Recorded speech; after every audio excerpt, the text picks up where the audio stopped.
नमस्कार प्रिय विद्यार्थियों, ठीक है ना। चलिए हम लोग आज चलते हैं परसेंटेज के पार्ट 5 पे। अभी तक हम लोगों ने पार्ट 1, पार्ट 2, पार्ट 3 और पार्ट 4 को पढ़ा है।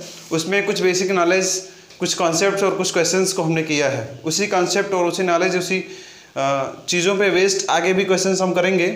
ये आपका प्रीवियस ईयर क्वेश्चन है, सीजीएल टीयर 1 2016 का पूछा गया क्वेश्चन है जो आपके सामने है। इसको हम लोग करते हैं प्रीवियस ईयर क्वेश्चन से ही हम लोग आगे थोड़ा सा बढ़ेंगे, ठीक है। और अपने नए क्वेश्चंस भी होंगे जिन्हें हमें आपको करना होगा, थोड़ा सा मन लगाना होगा और अच्छे से पढ़ाई करनी होगी, ठीक है। अगर आप ये डायरेक्ट पार्ट 5 देख रहे हैं तो मैं आपको सजेस्ट करूंगा कि इससे पहले आप पार्ट 1, पार्ट 2, पार्ट 3 और पार्ट 4 ये चारों पार्ट देख लें, जिससे चीज़ें आपकी जो हैं वो 100% सॉलिड हो जाएं, सब कुछ आपको समझ आना स्टार्ट हो जाए।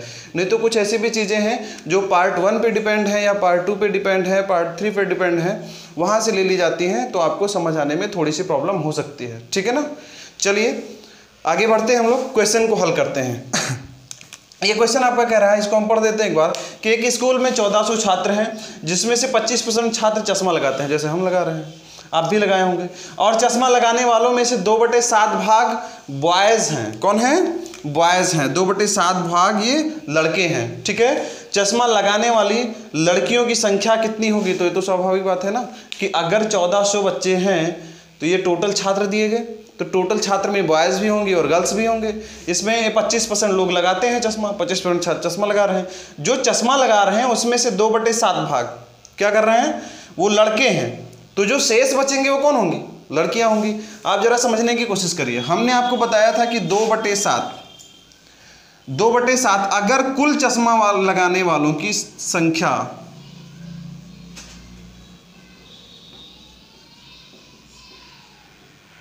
ऐसा नहीं कि क्वेश्चन आप कर नहीं पाएंगे, बहुत इजी है, सोच करके तत्काल हो जाता है।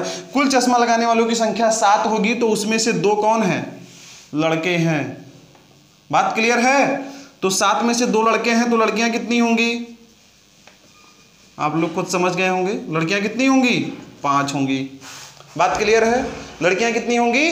5 होंगी। मतलब पूरी 5/7 संख्या जो होगी ये किसकी होगी? चश्मा लगाने वालों की, लड़कियों की होगी। 5/7 की संख्या लड़कियों की होगी जो चश्मा लगा रही होंगी। बात क्लियर है? ठीक है। चलिए हम लोग देखते हैं कुल जो टोटल हमारे पास स्टूडेंट्स हैं 1400 हैं। अब इसका 25% कौन है?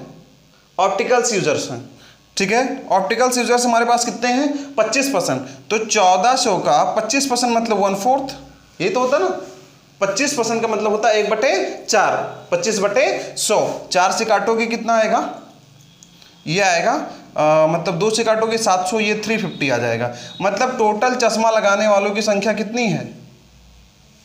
350। और हमने ये बताया कि कुल चश्मा लगाने वालों की संख्या अगर 2/7 दिया गया तो कितनी होनी चाहिए? 7, ठीक है ना। तो 7 बराबर हमको ये दिया गया कि 7 बराबर कितना हो गया? 350। इसीलिए 1 बराबर कितना हो जाएगा? 7×5 = 35 मतलब 50। 1 बराबर 50। तो लड़कियों की संख्या कितनी है चश्मा लगाने वाली? 5 लड़कियां हैं। ये हो जाएगा 5 × 50 बराबर 250। डायरेक्ट आंसर हो जाएगा। बात क्लियर है? नोट कर लीजिए क्वेश्चन को। कोई प्रॉब्लम है तो कमेंट बॉक्स में डालिएगा। चलिए हम लोग चलते हैं दूसरे क्वेश्चन की तरफ, ठीक है।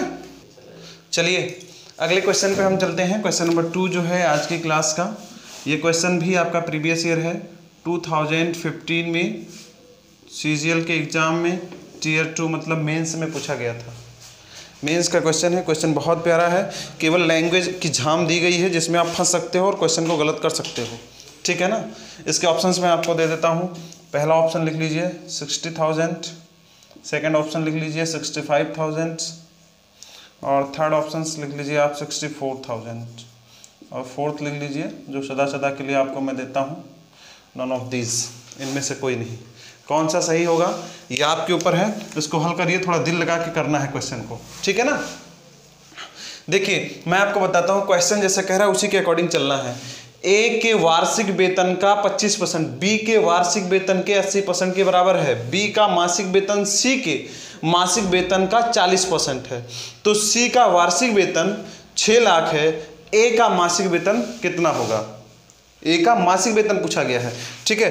कोई टेंशन नहीं लेना है, यहाँ वार्षिक और मासिक से प्रभाव नहीं पड़ेगा, लेकिन एक ही कंडीशन है प्रभाव ना पड़ने का। वो कंडीशन ये है कि आप इसकी रेशनलाइज वैल्यू लीजिए, इसको रेशियो में कन्वर्ट कर लीजिए, तभी आपकी मासिक और वार्षिक लिखे हुए किसी भी शब्द से कोई प्रभाव नहीं पड़ेगा। अन्यथा कोई भी फार्मूला लगाओगे आपको फंसना है यहाँ, ठीक है। देख लीजिए मेंस में वैसे नहीं पूछा गया है, कुछ तो इसमें जरूर होगा जिसकी वजह से प्रॉब्लम आपको दी गई है। जरा देखिए कंप्यूटर जी ये चीजें आ रही हैं क्या।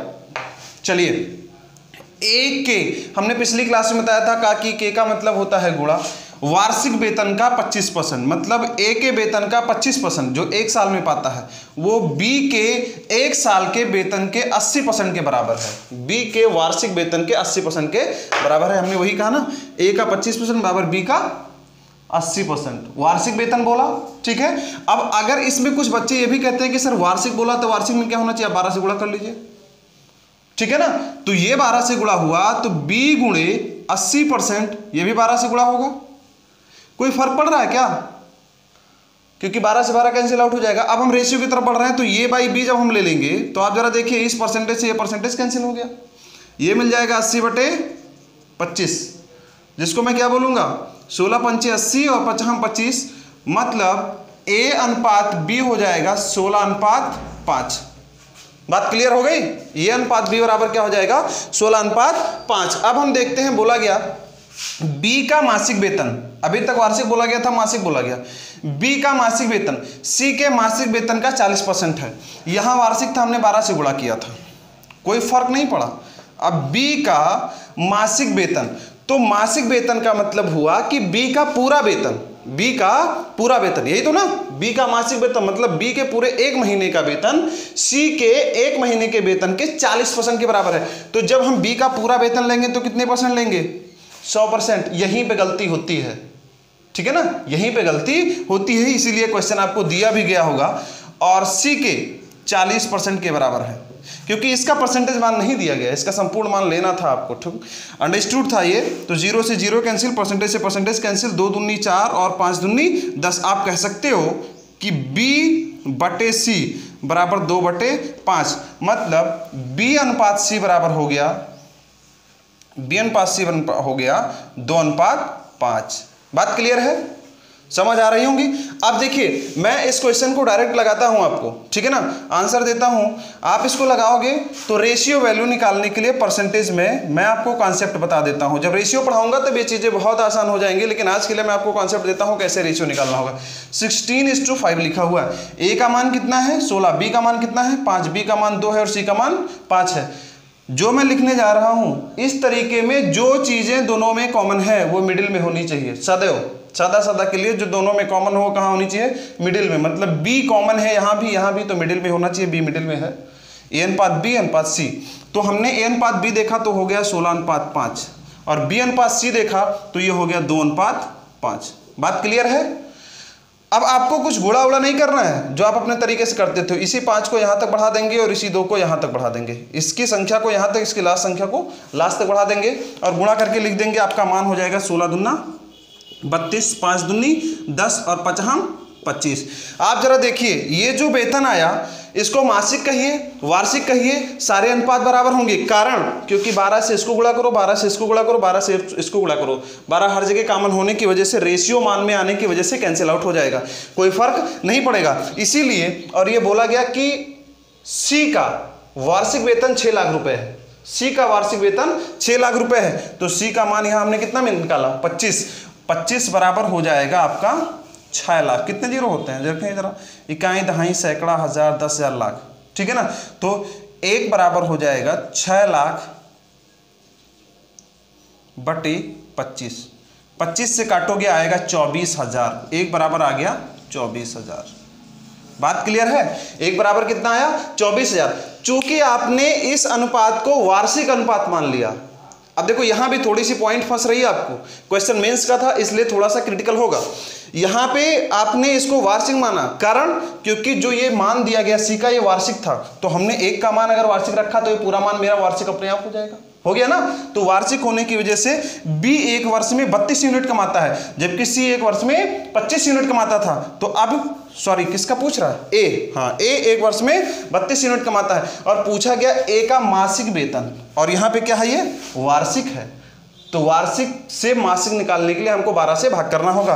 तो आप जरा देखिए, 1 यूनिट बराबर 24,000, तो 32 यूनिट बराबर हो जाएगा 32 गुणे 24,000। बात क्लियर है? कंप्यूटर जी आ रहा है क्या? ठीक है। अब आप जरा देखिए, ये ए के एक वर्ष का वेतन आया, जबकि हमको बताना है कितने दिन का, एक महीने का। 12 से भाग कर दीजिए, आंसर हो जाएगा। 12 से काटोगे तो 12 दूना 24 ही आ जाएगा, 2000। और जब 2000 को आप 32 से गुणा करोगे तो मेरा आंसर कितना आ जाएगा, 64,000 रुपए इसका मासिक वेतन होगा, जो कि ऑप्शन नंबर 4 आपका सही आंसर हो जाएगा। ठीक है ना। क्वेश्चन को थोड़ा समझिए, अच्छे से लगाइए, स्क्रीनशॉट ले लीजिए, जो भी प्रॉब्लम हो कमेंट बॉक्स में डाल दीजिए। अगले क्वेश्चन पे चलते हैं। चलिए बच्चों, ये क्वेश्चन हम लोग देखते हैं। ये क्वेश्चन हमारा क्वेश्चन नंबर 3 है। दिया गया है कि एक डिब्बे में 100 नीले गोले और 50 लाल गोले हैं और 50 काले गोले हैं। 25% नीले गोले और 50% लाल गोले निकाल दिए गए। अब काले गोलों का प्रतिशत कितना होगा? ठीक है ना। इनको निकालने के बाद, ये भी आपका टियर 1 सीजीएल में पूछा गया है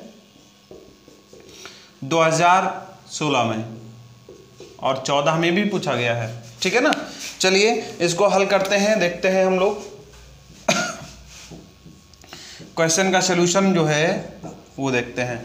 एक डिब्बे में नीले गोले मतलब ब्लू कितने हैं, 100 हैं, और रेड कितने हैं, बहुत इजी क्वेश्चन है, 50 हैं, और ब्लैक कितने हैं, वो भी 50 हैं। बहुत इजी क्वेश्चन है, केवल देख करके आप लगा सकते थे, लेकिन फिर भी हमने आपको दे दिया लगाने के लिए 50।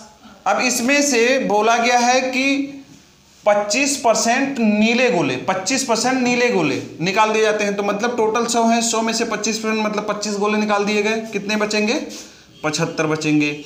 और लाल गोले जो हैं इसमें से 50% निकाल दिए जाते हैं। तो 50 का 50% कितना आएगा, मतलब 50 का आधा कितना होगा, 50 है, इसका 50% का मतलब 1/2, आधा मतलब 25। 25 गेंदे ये भी निकल गई, बची कितनी, ये 25 बची। और ब्लैक को निकाला ही नहीं गया, ब्लैक जितनी थी उतनी ही है, मतलब 50 की 50 गेंदे ब्लैक की हैं। अब टोटल कितनी गेंदे बची, 75, 25, 100 और 50, 150। अब गेंदे बची 150, जिसमें पूछा गया कि अब काले कितने गोले हैं या कितने प्रतिशत गोले हैं। तो देखिए ब्लैक का प्रतिशत जो आएगा वो हो जाएगा 150 में, कुल 150 गेंदे हैं, जिसमें से ब्लैक कितनी है, 50 गेंदे हैं, गुणे 100 भिन्न मिली प्रतिशत में बदल जाएगा। आप देखिए इसको काटेंगे 3 आएगा, तो 100/3 को हम बोलते हैं 33:1/3% आंसर हो जाएगा। ठीक है ना। स्क्रीनशॉट ले लीजिए, इसको नोट कर लीजिए। मैं इसको थोड़ा सा डाटा चेंज कर देता हूँ, आप लोग घर पे होमवर्क रहेगा उसको लगाइएगा। मैं डाटा चेंज करता हूँ, देखिए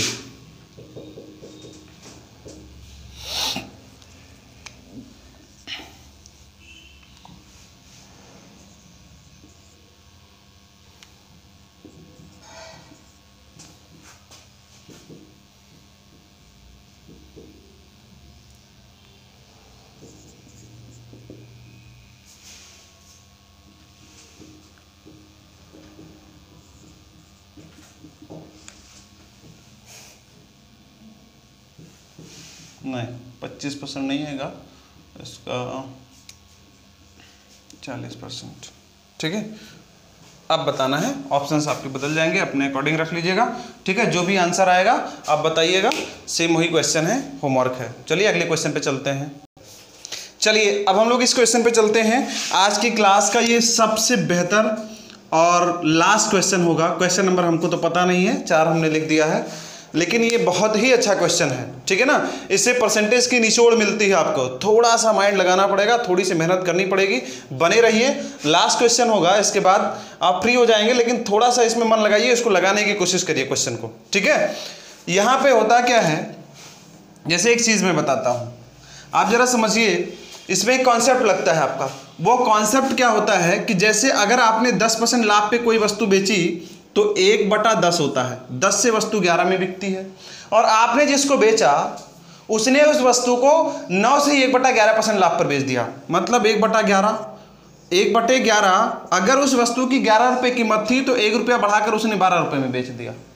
और जो तीसरा पर्सन आया, ठीक है ना। जो तीसरा पर्सन आया उसने कुछ और लाभ लेकर के बेच दिया, उसके बाद वस्तु बेचने के बाद उसमें उसने कुछ खर्चा भी किया, मतलब जो लास्ट व्यक्ति लेकर गया उसने उस वस्तु पर कुछ खर्चा किया या भाड़ा किराया दिया, उसमें रिपेयरिंग पे खर्चा किया, उस खर्चे को भी ऐड करके कुछ प्रॉफिट वो चाहता है, ठीक है ना। उस तरीके से क्वेश्चन है, इसको हल करते हैं। ऐसे क्वेश्चन को कभी भी भूल से भी स्टार्टिंग से हल करने की कोशिश मत करिए, नहीं तो लास्ट तक पहुंचते पहुंचते आपका आंसर गलत आएगा, ठीक है ना, या अप्रॉक्स में आंसर आएगा और आप उसके एग्जैक्ट आंसर तक नहीं पहुंच सकते हैं। इसको सदैव लास्ट से उठाते हैं। कैसे उठाएंगे जरा देखिए। सबसे पहले बता, क्वेश्चन को मैं पढ़ देता हूं, सुन लीजिए। रमन किसी साइकिल को 20% लाभ पर मोहन को देता है। मोहन उसको खरीदता है 20% लाभ पर रमन से, और मोहन उसे 33 से 1/3% लाभ पर सलीम के हाथ बेच देता है। और सलीम उसके रिपेयरिंग में, साइकिल जब सलीम के पास आई तो खराब हो गई, उसने उसके रिपेयरिंग पे 500 रुपया खर्चा करता है और 10% लाभ पर 3190 रुपये की साइकिल बेच देता है। सलीम जो है 500 खर्चा करता है प्लस 10% लाभ लेता है, फिर उसको 3190 रुपये में बेच देता है। तो रमन का क्रय मूल्य ज्ञात करें। रमन ने कितने रुपए में इसको खरीदा था, ये चीज आपको ज्ञात करना है। देखिए जरा क्वेश्चन के हल पे हम लोग चलते हैं। रमन जो है ये अपनी वस्तु को किसके हाथ बेचता है? मोहन के हाथ बेचता है। कितने % लाभ पर? 20% लाभ पर। 20% का मतलब हुआ 1/5। अगर 5 की वस्तु थी तो कितने की बिकी? 6 की। रमन ने साइकिल अगर 5 रुपए में खरीदा था, ठीक है, तो बेचा कितने में? 6 रुपए में। ये रमन का क्रय मूल्य है और ये मोहन का क्रय मूल्य है। लेकिन इसी वस्तु को मोहन ने किसके साथ बेचा? सलीम के साथ बेचा। मोहन ने सलीम के साथ बेचा 33 सही 1/3% लाभ पर। अब आप ये भी कह सकते हो कि सर 33 सही, ये है मोहन, ये सलीम के हाथ बेचता है 33 सही 1/3% लाभ पर। मतलब हम ये कहेंगे कि 1/3, अगर वस्तु की कीमत 3 रुपये थी, मोहन के पास वस्तु की कीमत 3 रुपये थी, तो कितने की बिकेगी? 4 की बिकेगी, क्योंकि 3 पर 1 लाभ ले रहा है। बात क्लियर है? उसके बाद ये सलीम जो है 500 रुपया उसने इसके रिपेयरिंग पे खर्चा किया। 500 रुपया उसने इसके रिपेयरिंग पे खर्चा किया। रिपेयरिंग पे खर्चा करने के बाद उसने 10% की प्रॉफिट ली। तो जब 10% की प्रॉफिट सलीम लेता है तो सलीम किसी थर्ड पर्सन के साथ बेचता है, मतलब कोई भी अदर व्यक्ति उसको लेकर जाता है, तो उसका नाम नहीं दिया गया। वो जो लेकर जाता है ये 10% लाभ पर बेचता है, मतलब 10 की वस्तु सलीम कितने में बेचता है? 11 में बेचता है।